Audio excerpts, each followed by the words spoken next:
renasceu das cinzas dos Tapajós. Ela que se apinhou nas montanhas do Egito, teve seu calvário em Jerusalém e caminhou pelo Vale do Sol. Ela que enfrentou tropas chinesas, ela que foi escrava em Itabaiana, no Egito, na Grécia, no Nepal, ela que quase morreu ali, na vala comum, e que foi mãe e pai de 7 filhos adotivos.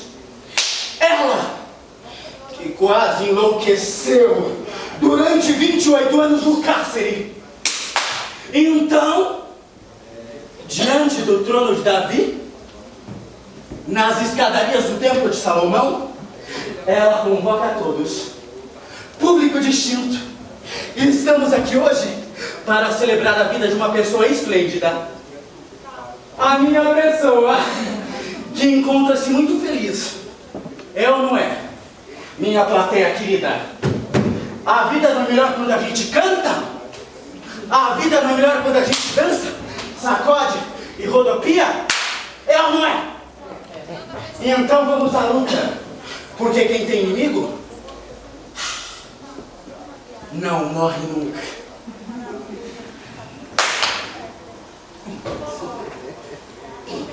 Joga. Quando eu era pequeno, eu queria ter sapatos como o do palhaço do circo. Eu queria ter roupas brancas como o palhaço do circo. Mas eu jamais poderia ter roupas brancas.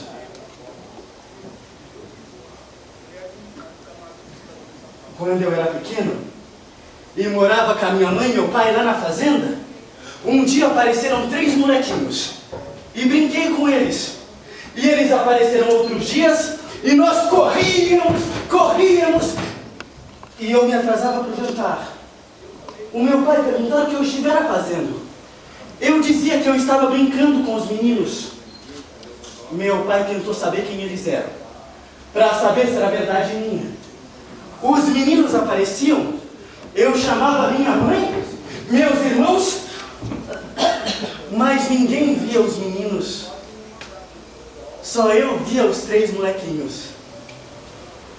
Um dia, o meu saudoso pai morreu. E eles nunca mais vieram para brincar. Mas de vez em quando, eles apareciam nos meus sonhos de menino. Pego!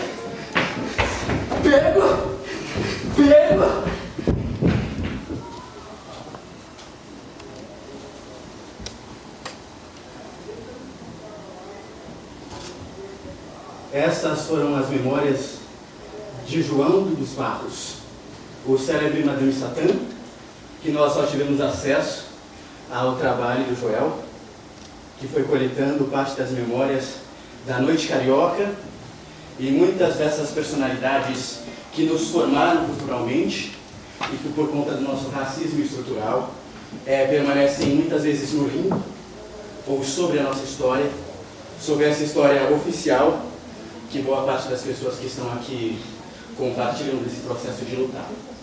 Lutar por novas histórias, lutar por histórias que de fato aconteceram, mas que permanecem abafadas por esse sistema que nos oprime a todos. Muito obrigado.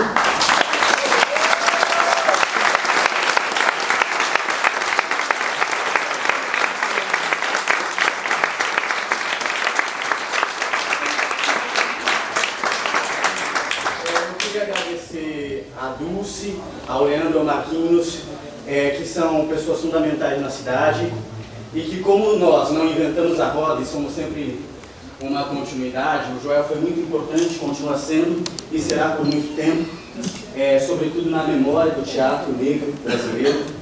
E aqui é um espaço em que a gente tem uma irmandade, certamente que esse espaço dure por muito tempo. Muito obrigado.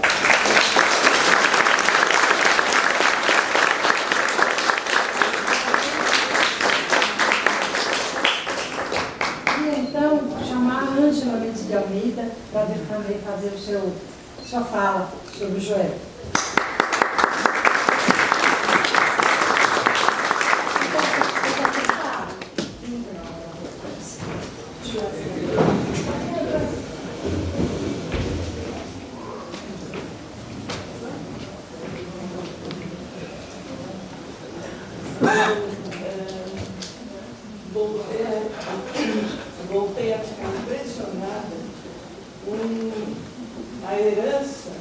cultural que o Joel deixou, porque ele tratou um pouco de tudo, né?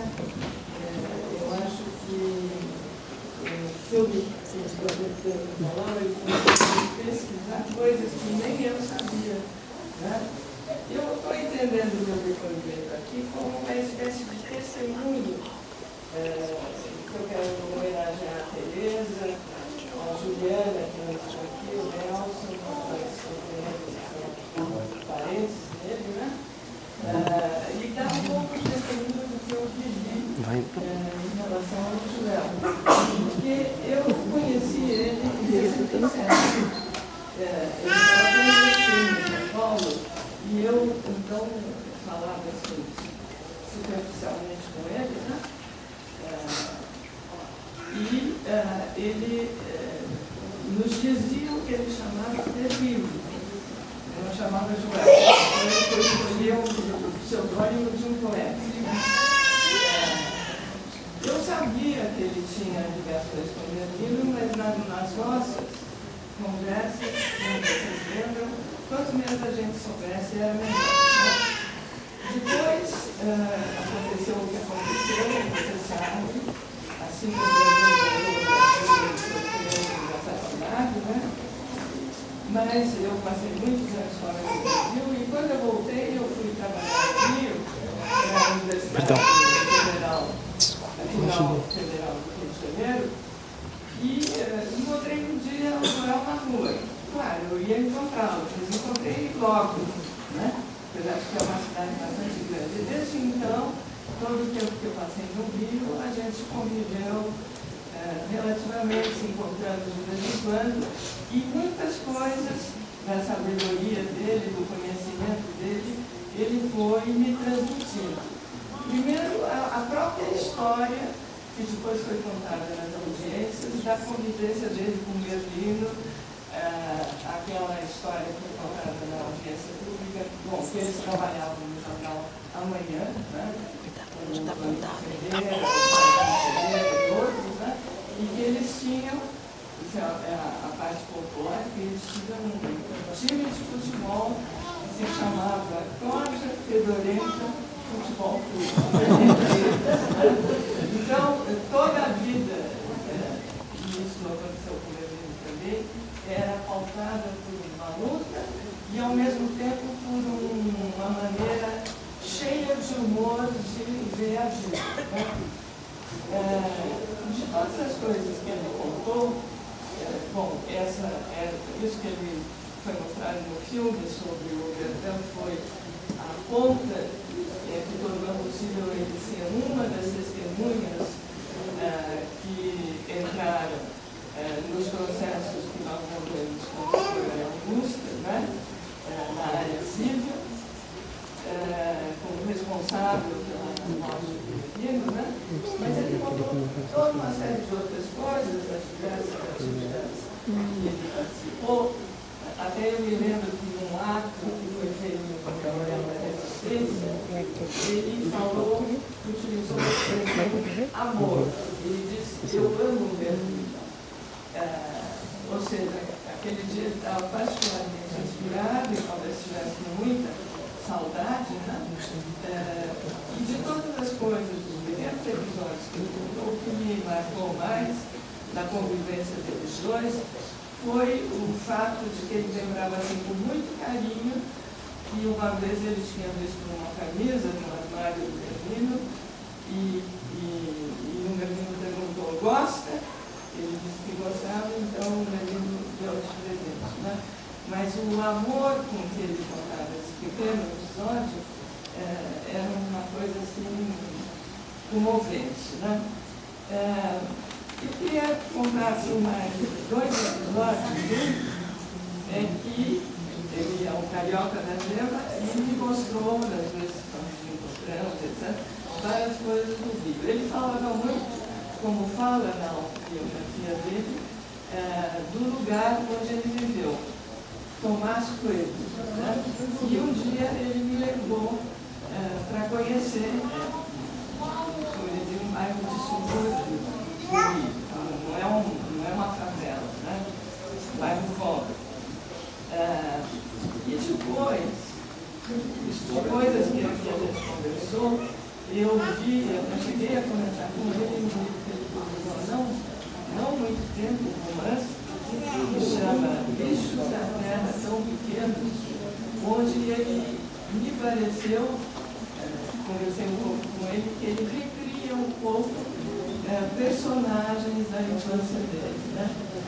E eu gostei muito do livro, eu discuti com ele, no fim aparece uma socióloga, uma psiquiatra, uma psicóloga, e eu já achei que quebrava aquela história tão... que ele dava com amor aquele romance, né? E era o amor que ele... o afeto que ele tinha pela infância dele, né? E o outro episódio é a tese de doutorado dele. Eu participei da banca, mas a tese é o seguinte: eu considero que naquela tese ele fez uma ironia com o mundo acadêmico, né? Porque depois a tese foi publicada no São Paulo e Virgínia, e, na verdade, nem na tese, nem no livro ele menciona, mas a primeira inspiração foi um livro do Bernardin de Saint-Pierre, que chama-se Paul e Virginie, um livro da última fase do romantismo, foi publicado em 1788. Na tese, o tema teórico é a contradição entre a visão esotérica e a visão científica, né? Resumindo, impossível resumir a parte teórica da tese. Mas ele encaminha a discussão desse tema teórico a partir da contradição entre dois personagens, Paulo e Virgínia. Aí ele cria uma biografia com esses personagens, só que na tese já era uma grande novidade, ele introduz a contradição entre esoterismo, porque o tema era a literatura de Paulo Coelho, o esoterismo era a partir da grande popularidade do livro do Paulo Coelho, né, dos livros do Paulo Coelho. E ele introduz essa contradição como se ele tivesse conhecido esses dois personagens e eles tivessem realmente existido. Então, na banca, criou-se uma situação, às vezes, meio cômica, porque uma parte das pessoas sabia que tudo aquilo era um recurso de ficção, era pura literatura. Uma parte considerava que era um testemunho. Então, eu acho que ele pregou ali, apesar de todos os campos do saber que ele nos proporcionou, ele pregou ali uma peça, as defesas de tese das universidades, que alguns de vocês sabem como é que são, né? Ali criou-se um equívoco, né? E algumas pessoas faziam um certo esforço para um sorrisinho meio do corredor. Então, eu acho que essa é mais um elemento que mostra como ele brincava com a vida, como ele estava sempre colocando uma parte de humor na vida, uma parte de ironia na vida. Era isso.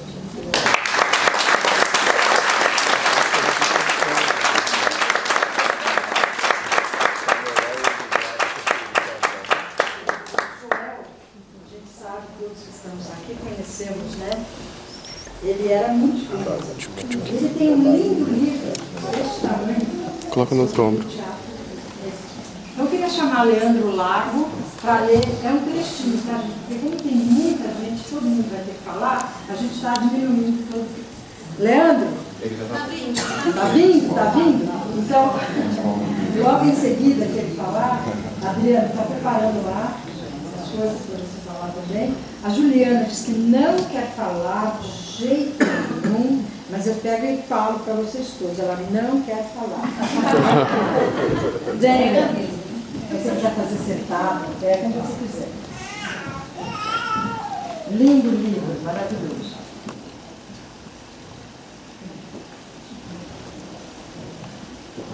Todas as representações de negros, caboclos e índios na sociedade que nada fazia sem eles sofreram repressão e perseguição policial. O medo, tanto quanto o preconceito, explicam, por exemplo, a proibição por mais de um século no Grão-Pará e no Maranhão do tambor de crioulo. Brincando em terreiros e festas comunitárias, o tambor foi descrito assim por Sérgio Ferretti. Em volta de uma grande roda, homens negros tocam tambores, entoam canções em homenagem a santos católicos, desfiam casos de amor e provocam outros cantadores. No meio, mulheres trocam passos miúdos e rodopiam para um lado e para outro com suas saias coloridas. Ao passo das melodias, de gritos e palmas, dão umbigadas e convidam outras dançarinas que cumprimentam os tocadores e também se exibem em círculos. A brincadeira, que no passado foi perseguida e estigmatizada como vestígio da escravidão, resistiu. Espalhou-se por todo o estado e nos últimos anos chegou a diferentes cidades do país e até mesmo ao exterior.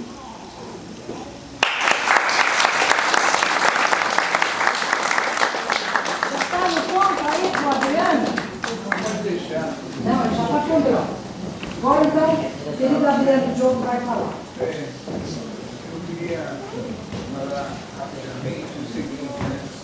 Aqui no Maranhão, eu até pensei que o Maranhão fosse falar. Ele vai falar. Obrigado. O Maranhão está aqui. Por que eu estou falando do Maranhão, da Alçônia que está aqui?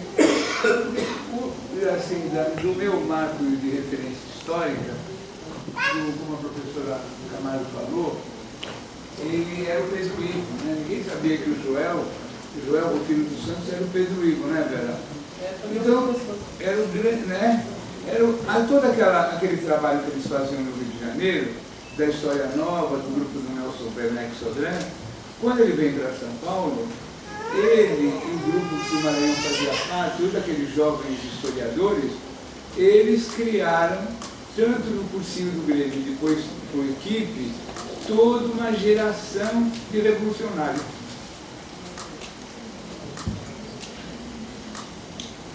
Então, Pedro Ivo era o nome da clandestinidade. Eu sei que quando as pessoas são mais jovens e tal, esse negócio quando a gente fala de clandestinidade parece uma coisa de maluco, né? Como é que o cara pode ser clandestino com outro nome, dando aula para milhares de jovens e formando uma geração? Porque qual era a grande sacada que começou com o Nelson Werneck Sodré e essas pessoas que estão aqui hoje, com essas bengalas ortopédicas e tal, eles criaram uma geração de pessoas que liam a história de outra forma, né? E liam a história da Revolução. E aquela história que o Joel falou, né? Como é que ele se sustentava para criar as bases dessa Revolução, dessa transformação socialista, né? Então, a figura do Joel, nesse processo, que vai, quando foi, Maranhão? 66, né? Após 64 até aí 68, toda a ocupação da Maria Antônia, todo aquele processo de insurreição, até 73, até a prisão, né? Exatamente, 62 a 73, apesar de ser muito repressiva mesmo, mas a gente nas escondidas produzia para ela. O Tota, você era uma pessoa maravilhosa, o Joel. Então, isso foi um processo, a Vera está lá, né? Vera Soares, nossa querida Vera Soares, e era esse processo insurrecional fantástico que eles prepararam gerações, né? Bom, então, se fosse só, porque diante de uma obra tão gigantesca, de uma trajetória tão gigantesca, de uma releitura da história do Brasil, de reescrever essa história que praticamente pouca gente depois escreveu, continuou, né? Todo esse trabalho do Nelson Werneck Sodré, que a viveu, sempre fala, nós temos que reabilitar. E aí ele foi conviver com o Sérgio. César, né? Porque o César é um irmão do Joel. Hoje ele não está nem muito legal, não tá, talvez até porque hoje a gente está rememorando tudo isso. O César está tão quietinho, porque o César era o irmão dele no presídio, né? Porque quando ele, olha, vocês viram no relatório da Comissão da Verdade o que ele falou dos presos comuns, né? Que vocês imaginam que ela está preso no presídio do Hipódromo, 90% dos presos que eram presos chamados correcionais, os corró, e tinha aquele monte de estrangeiro que quando Edibal Piveta chegar preso, montam um verdadeiro escritório de advocacia para tentar interpretar os estrangeiros e aquele monte de preso comum, pobre, miserável, que não tinha. Aí quem era o intérprete e quem era o tradutor? Joel Rufino. Daquela massa de pobres, que praticamente toda sexta-feira tinha rebelião, né, César? Que os caras jogavam água nas celas para impedir as rebeliões e para cortar a grade da cela. O Joel é que conversava com todas as tribos de presos. Ia lá com toda aquela maneirice dele, com aquele jogo e tal, e conversava e tentava estabelecer uma relação entre os presos comuns, os presos da justiça comum e os presos políticos, né? E aí a Melinha, que ela fala com toda emoção, fala da caneta hidrocolo. O que quer dizer essa palavra, caneta hidrocolo?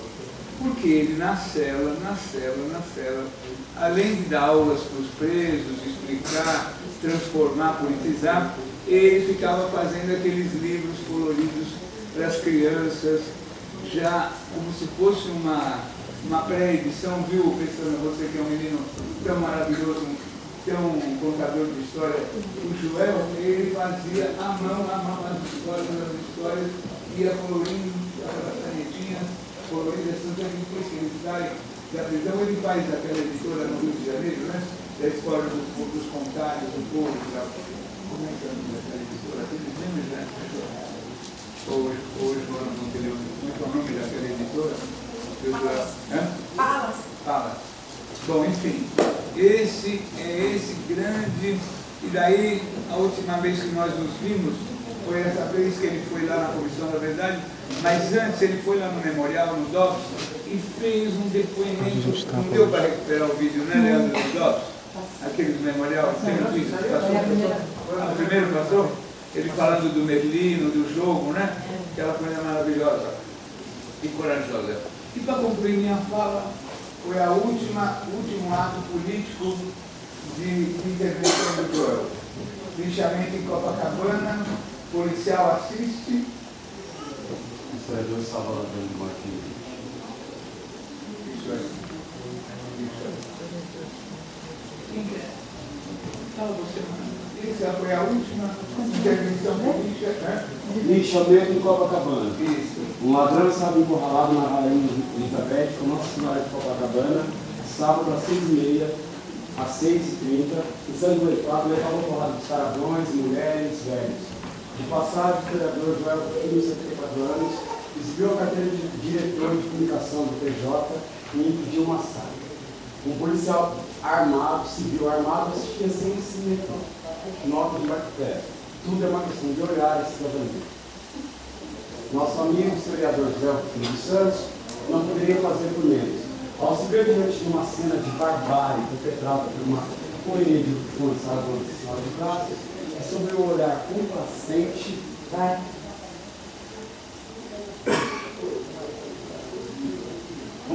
e incentivador do policial civil, linchava um ladrão em plena princesinha do mar, como o bairro de Copacabana chamado pelos poetas. José Rufino reagiu, preferiu, se meteu no meio do banho de sangue e salvou a vida do rapaz. Impediu com seu ato de coragem civil mais uma execução sobre tortura e caça pública de uma pessoa humana em nosso país. Todos nós sabemos os riscos pessoais que corre qualquer cidadão ao enfrentar uma fuga, oferecida por jovens de fazer justiça com as próprias mãos. A maioria dos pessoas prefere passar ao largo para não ter aborrecimentos. A sociedade brasileira, apesar de avanços econômicos, ficou muito a dever ao aprendizado para a cidadania e a defesa dos direitos humanos. Mesmo com seus 74 anos de idade, seu corpo franzino, Joel Rufino agiu sem olhar os riscos e há um exemplo a ser seguido por todos os órgãos que não desejam se omitir diante de cenas barbários de testemunho. Com um simples gesto, perigoso, mas singelo, e o amigo Joel traz um alento para todos nós, brasileiros e brasileiras, que ainda acreditamos que a dignidade, a integridade e a integridade de cada cidadão brasileiro, infrator ou não, é para ser respeitada e protegida. Vale a pena a gente ser brasileira quando temos amigos com essa coragem carinhosa para com todos aqueles que eles servem.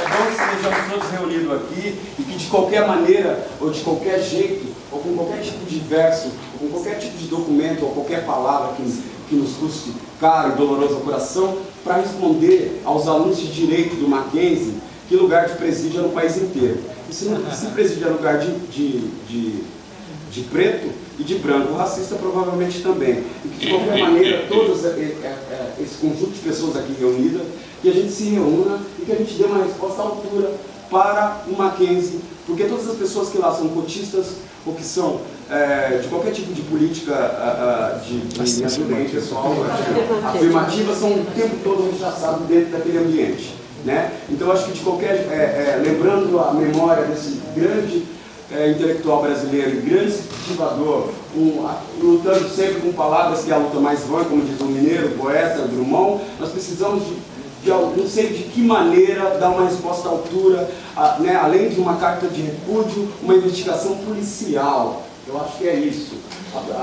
Maurício Pestana aqui presente, representante da Secretaria, não sei exatamente, não podemos deixar isso calado. E Zezé Mota, que são duas personalidades aqui, e, né? É isso.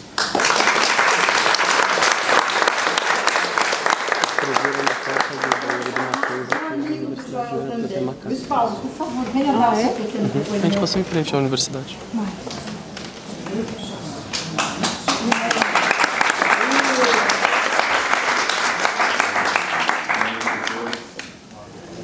Bom, eu tive assim uma grande felicidade de conhecer o Joel, porque eu fui aluno do Joel também. O Joel foi do livro, né? A primeira aula dele no curso universitário eu tive essa, que foi o primeiro professor negro que eu tive na minha vida até então. E essa aula foi muito significativa, porque a partir dela eu me tornei praticamente um amigo do Joel, né, da família todas. Quer dizer, o Joel se tornou uma referência quase cotidiana durante um longo tempo. E eu estava pensando aqui o que mais eu poderia dizer de Joel, a importância do Joel nos nossos cotidianos. Eu lembro de acho que eu vou sintetizar, porque eu acho que muito já foi dito, mas um artigo que ele publicou, 2 artigos. Um que falava do significado da história, onde ele onde ele escreveu sobre o crime de Torneleiros, o assassinato de Getúlio Vargas, onde ele fez um artigo escrevendo de como o entorno do Palácio do Catete viu o suicídio do Getúlio Vargas. Então era o dono do botequim, era o engraxate, era o porteiro do palácio, era a camareira. Isso trouxe a reflexão de que a história é processo.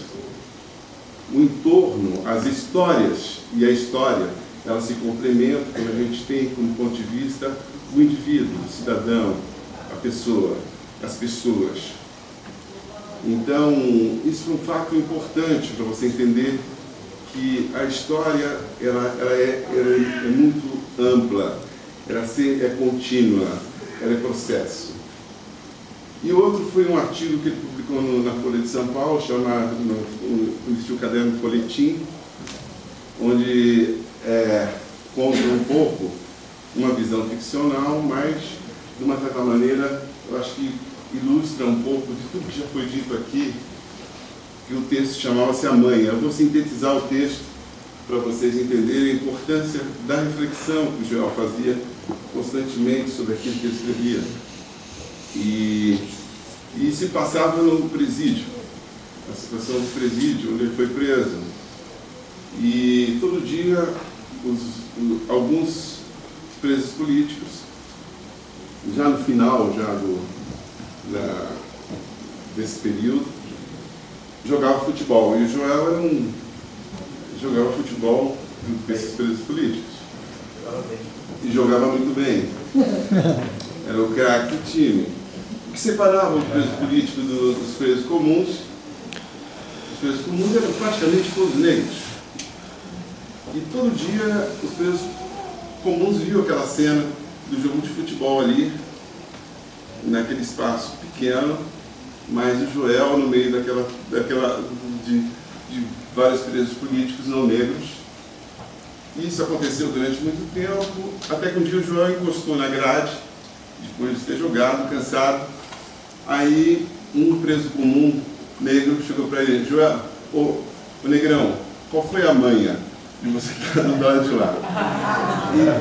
Então, eu acho que isso traz sempre a coisa da atenção que o Joel tinha para todos os lados. Né? Eu tive a oportunidade também de conhecer um pouco da história do Rio de Janeiro com o Joel. Eu lembro de viagem para o Miguel Pereira e para falar do jogo da Serrinha, da importância daquela manifestação cultural naquela região, naquele momento. Então, essa preocupação com o entorno dos fatos era uma coisa. Ele tinha um poder de síntese absoluto. Ele conseguia, em qualquer mensagem, qualquer comunicação, entender a estrutura. O que é estrutural naquela fala? Então, dando significado para aquilo. Isso você consegue observar em tudo que ele escreveu durante a vida inteira. E para encerrar, eu gostaria só de lembrar que na cultura africana, principalmente a cultura Fon, que cultua os espíritos, fala-se do encantamento. Quando a pessoa passa, primeiro a vida é finita, isso é um entendimento. A outra, quando termina esse ciclo finito, surge um encantamento. Eu queria colocar aqui o encantamento como uma metáfora para se pensar de que o legado dele realmente não foi em vão e a gente vai levar esse processo ad contínuo. Obrigado.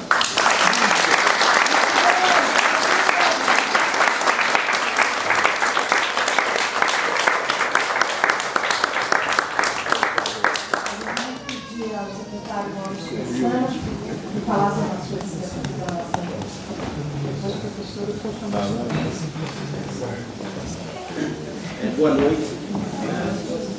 Eu primeiro quero agradecer principalmente o Adriano Diogo, que foi lá, falou da importância desse dia, então eu quero parabenizar, se mais nada, uma homenagem como essa para uma pessoa tão importante quanto o Joel. Eu acho que tenho pouco a dizer, aliás, diante de todos os depoimentos aqui, eu acho que poucas coisas eu não sei. Eu conheci o Joel antes de conhecê-lo, conheci o trabalho dele, conheci um pouquinho a história da vida dele, contado por outra figura.